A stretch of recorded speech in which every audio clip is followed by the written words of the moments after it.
I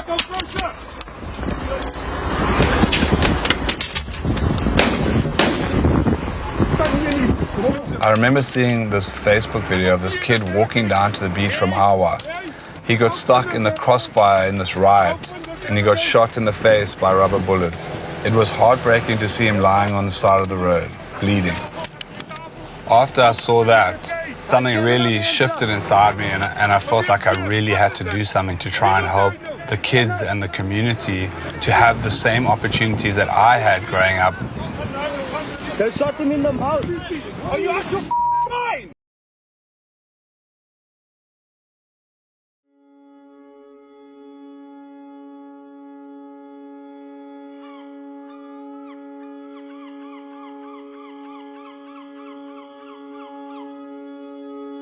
My name's Frank Solomon.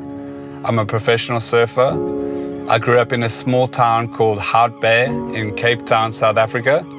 And it's where I learned to surf and how I got my love for the ocean.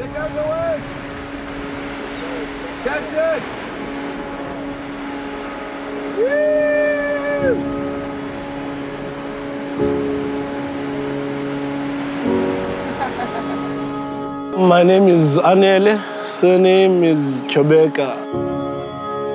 I was born and raised in a small town called Hout Bay, Cape Town.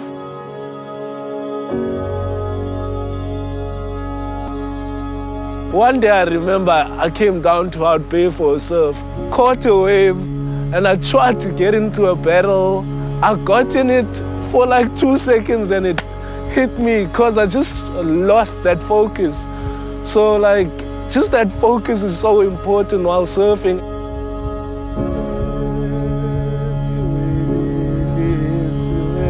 Getting a pipe for me is just something I'd really love, like a ride, a minute in a pipe, whereby the only important thing is just seeing that wave break and touching it. For me, emotionally, that would be something else. And if I'd get someone that could teach me how to get into that pipe, I mean, that would be lovely. I've been watching videos and I'm getting better, but that pipe.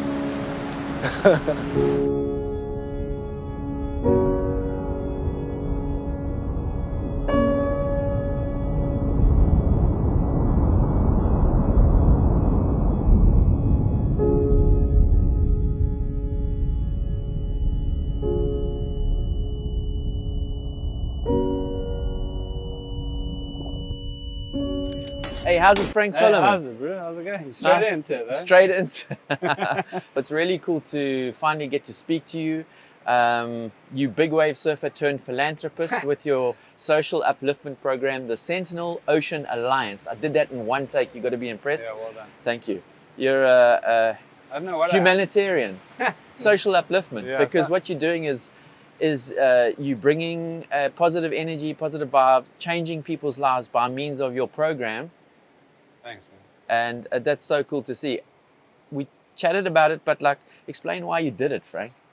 Yeah, you know, I when I finished matric and decided that I'd finished studying, I decided I wanted to be a pro surfer, and kind of I was so focused on that for so many years. Like, I just wanted to be a pro surfer and followed that, you know, that kind of that passion at the time to just career path. There isn't really like a route to being a professional big wave surfer. It's not like if you do this and you win this race, you just kind of have to make your own way and hope that things work out. So I was focused on that in many years, and really grateful to be able to have kind of like achieved that goal of mine. And then, I don't know, after traveling for so long and then being lucky enough to have like an international sponsor with Hurley at the time that, you know, was like chasing a swell, getting a photo, and then doing it again, and just constantly making sure that you have something to post and something to, you know, and then every swell was just like an endless cycle. I was so lucky that I was able to do that, but just felt like a little bit, to me personally, like a little bit empty. It was just me trying to get photos of myself surfing to, you know, make my sponsors happy. And coming from South Africa, you know, it's hard to ignore the poverty and the struggles that people have here on a daily life. I think if you live in maybe like Southern California, it's not as obvious. Yes. But here, you know, you walk down the street and there's people living in abject poverty right in front of you. And I was actually traveling in France. I saw this kid being shot in the face with rubber bullets in a riot, like not 10 meters from the beach. And like I'd have every opportunity that all the things I've been able to do surfing was because I had access to the ocean, because my dad, because I was in lifesaving and surfing. And I just thought like I would want those kids to have the same opportunities to access to surfing and lifesaving like I did growing up. Yeah. And when I came back from the trip, literally drove up and down here. There was nothing here. It was just an empty piece of dirt. And I just drove up and down, and I noticed the space, and I was like, flip, it would be cool to have something going there. I had no idea what that would look like. And then, yeah, I mean, I just started coming here every day and planting all these plants and stuff. So yeah, just started coming down here every day, planting. These were the first plants I planted up there, and started picking up rubbish. There's a lot of homeless people that were using this as like a little camp. Yep. And I just started personally like taking ownership of the site. And yeah, from there it's just grown into what it is now. Like honestly, today I was standing up there and I can't believe how What it it's looks. become. Because when I started, I didn't have like an end goal as to how it would look. I just wanted to do something, but Yeah. at the time I didn't know what that was. And like, yeah, here we are today, and it's been a very special journey for me. It takes on a new meaning of organic growth. You've like literally started with cleaning up your own backyard, Yeah. planting some plants, making it look prettier, and then slowly but surely like beach initiatives, beach cleanups, getting the locals involved there too. Yeah, I mean, I've always been, you ask any of my staff, I'm like pedantic about keeping the space clean, because I felt like, as soon as I took ownership from it in the beginning and it was clean and it looked nice, that people would respect it. Whereas before it was like a mess, so everyone it kept being a mess, But yeah, like if you'd asked me then, told me then that I would have an NGO with like, lots of employees, and like last quarter we had 2,000 kids come through the program. Amazing. Like I never would have in my wildest dreams thought that was possible.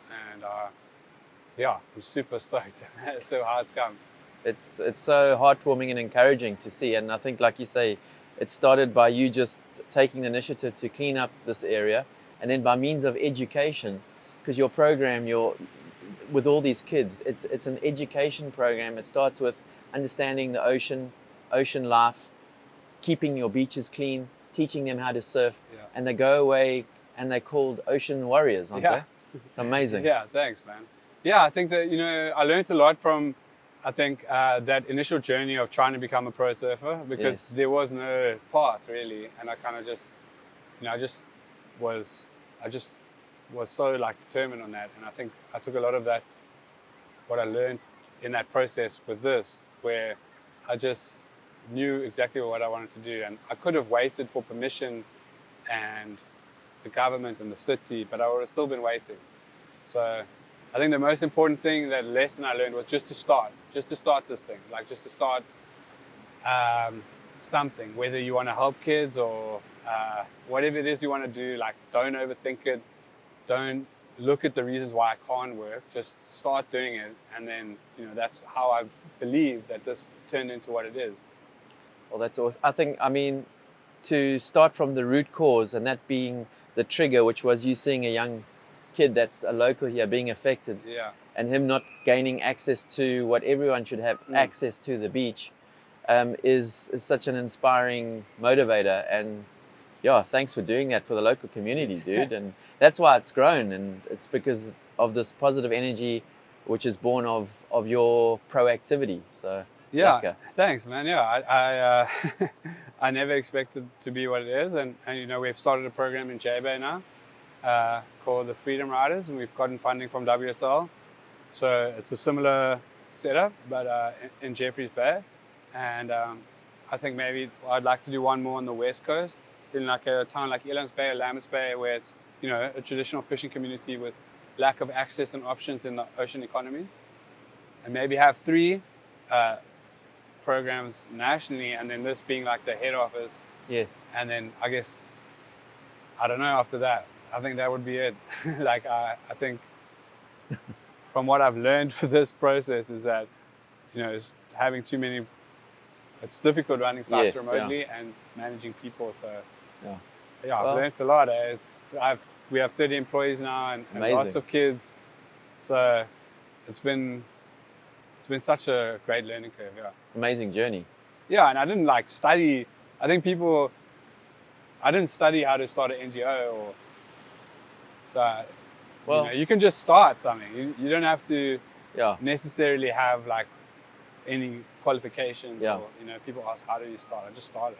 Well, the finding seat class, of but the seat of motivation came from a very good place, yeah, and I think that's the foundation for anything good these days. Is when it starts with trying to like sacrifice, like you were sacrificing your time and your career for something good. Everyone's going to support that sort of thing, man. yeah. Thanks, man. Yeah, it's been challenges, obviously, Yeah. from staff to the city to politics, and trying to, because of the like complications with the site and who owns it, who manages it. The city has been supportive, but they've never given us any funding, neither has the government. Yeah.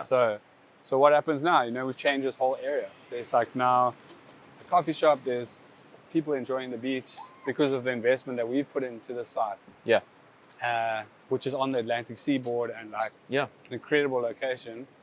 Yeah, there's a lot of things to think about, and I'm just stoked that we have kids coming to the program.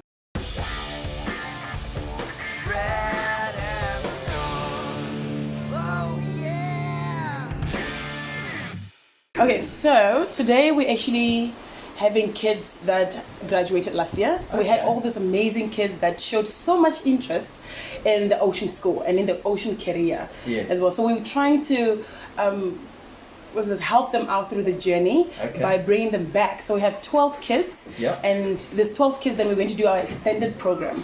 So we're doing this extended program for 1 year. So they're going to be here with us every single Tuesday, and we're going to do different topics. So last week we did ocean exploration. So we got into what is an explorer and why we started exploring the oceans and how many percentage or how much of the ocean we know and how much is protected. Because now this comes back from the topics that we already mentioned about the ocean and us protecting the ocean. So we just wanted them to kind of get an idea of how people started exploring the ocean in the past. And today they're coming back. We are not actually going to be in the classroom today because we try to get them to still enjoy the ocean at the same time as being in the classroom. We don't want to take that away from them. So we are actually going to go into the water today just to have fun. So today is a fun, because we're still trying to increase their skills and still give them the opportunity to get into the water and still learn about the skills and learn how to swim and all that, which they did for the past 8 weeks last year when they were with us. So today we're just going to kind of put them in the water, see how much they can do by themselves, and yeah. Awesome. I'm so excited because I'm going to be in the water as well. You're getting me all excited.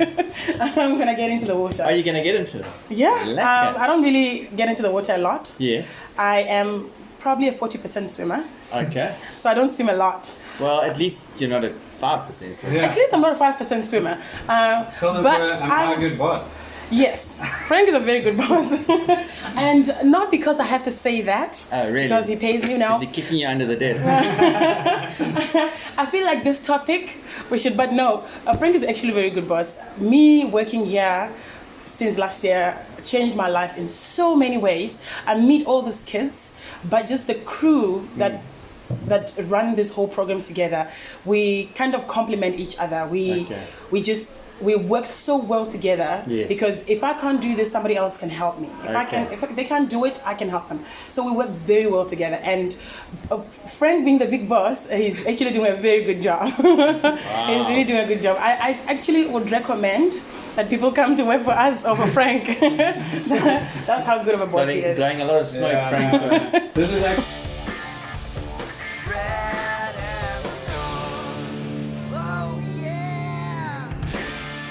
Thanks for your time, Frank. Really appreciate it. I think that everyone applauds this sort of where you've come from and what you've done. And like you say, just go out there and start something.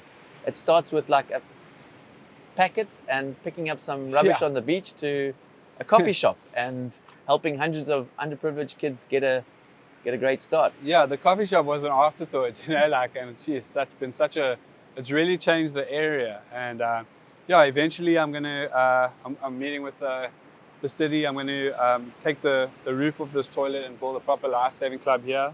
Wow. Upstairs, and have like proper showers and do like surfboard rentals and kind of like a Musenberg corner kind of vibe. Like if you're a German tourist, there's no reason why you can't come surf here and learn how to surf. Exactly. With our guys coaching you. It's a lot closer, and yeah, the waves are perfect for that. So Sick. there's a lot to do here, and one of the other main reasons was like Dungeons is right there, you know. That's kind of how I built my career on that wave, and you can almost see it from here. So helping the people from that community is really part of the program. Fantastic. Frank, thanks for your time, brother. I really appreciate it. No worries. That's it. It's a wrap. These bad boys, which just make you look cool inside. Oof, that's nice. Butterscotch and blue, bro. They're local boys out of Cape Town. Sure. You can use them like in front of the computer, like a blue screen. So are they like? They polarized as well. Yeah. Oh wow. Jeez. There you go. Epic.